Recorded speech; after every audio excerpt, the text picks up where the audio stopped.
All right, hi guys. I'm here to go over how to do the perfect push-up today. So this is a very common exercise that is well overused because simple, it lacks equipment, but it's also a very complicated exercise, and a lot of people fail to note all the mechanics that really go into push-ups and how to do them properly without injuring your shoulders.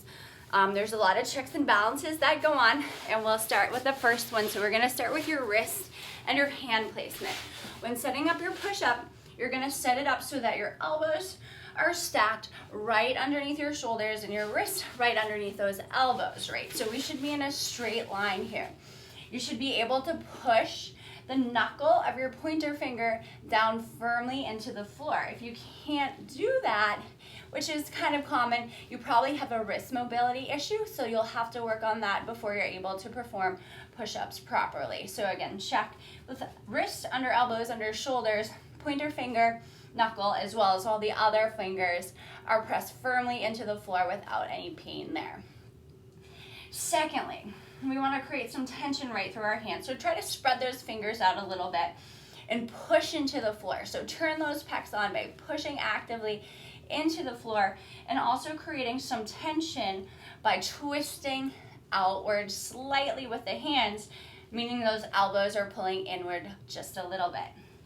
When you set up your push-up here, we're gonna make sure shoulders are stacked over elbows over wrists, and as we bend down, our elbows are coming inward, and as we push out, elbows are gonna flare out slightly, just a bit. So elbows will come in, and then elbows will rotate out a little bit. It's like a punching motion, right? So if you were to punch, you get some rotation from that shoulder, and then elbows come in. Punch, rotate, and come in. So when you're coming down in the push-up, elbows come in by your sides. They just come out slightly on the way up.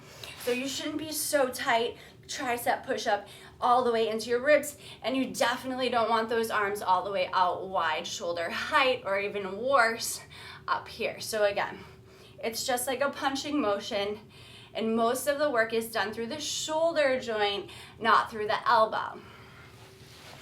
And once you've got that in, we've got to really focus on the core, right? So there should be no movement through the spine. You need to engage the glutes, quads, abs, all that stuff. Line up wrists right under elbows, under shoulders. Recreate all that tension on the floor. Spread the fingers, twist outward with the hands.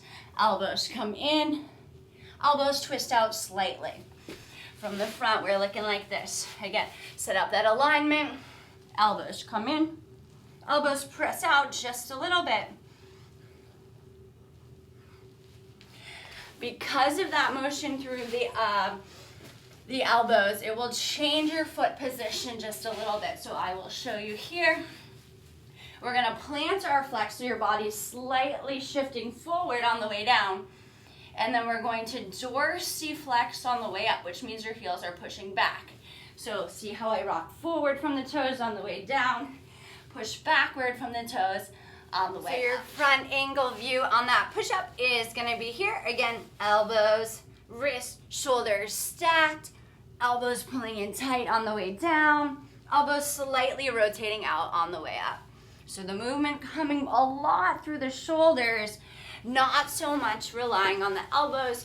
If you're using those elbows too much, that is where a lot of that tricep tendonitis and pain comes from. We also want to be really careful to avoid that inward rotation of our shoulders on the way down. So common mistake on your push-ups, I'll see people setting up their push-up, and as they're coming down, their shoulders are rotating forward.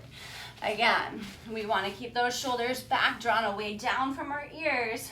Come in with the elbows, shoulders stay pretty much in place there. Avoiding that inward rotation. So to modify, same exact alignment with everything. Wrists, elbows, shoulders. We're gonna start from our knees. Spine is nice and long, core is engaged. Shift forward as you come down, elbows by your sides. Again, pushing slightly back on the way up. Body weight shifts forward on the way down, and then slightly back on the way up. Okay, so beyond just doing push-ups from your knees, there's a couple better ways to modify and progress your push-ups. One of them being an incline push-up. So the same thing is gonna apply in terms of lining up everything. You want that straight line from your shoulders, elbows, and wrists. Core is engaged. Elbows are pulled in, right? So when you bend down, elbows are gonna rotate in slightly. As you push away, the elbows will come out a little bit. So you get that rotation through the shoulders, making sure your core is engaged so you're not sagging through your hips. So this is something that you can do on a countertop or anything else that's at a convenient level for you, even at home. And another great way to progress your push-ups is to do band assisted. So from the squat rack, I have the band anchored, and then it's just gonna give me a little bit of assistance. So you're gonna put that band right around your waist. Again, set up wrists, elbows, shoulders, engage your core, and then same thing.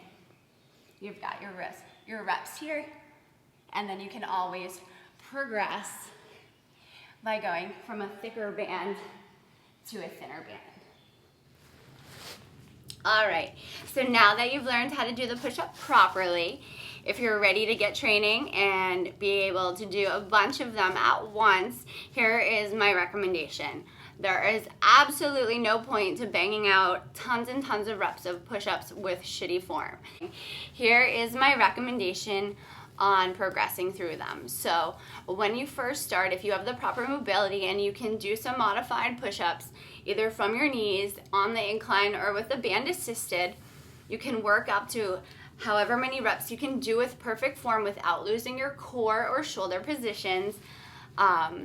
But if you can only maybe do one really good push-up, you can still practice, because it's always good to get that full range of motion of real push-up.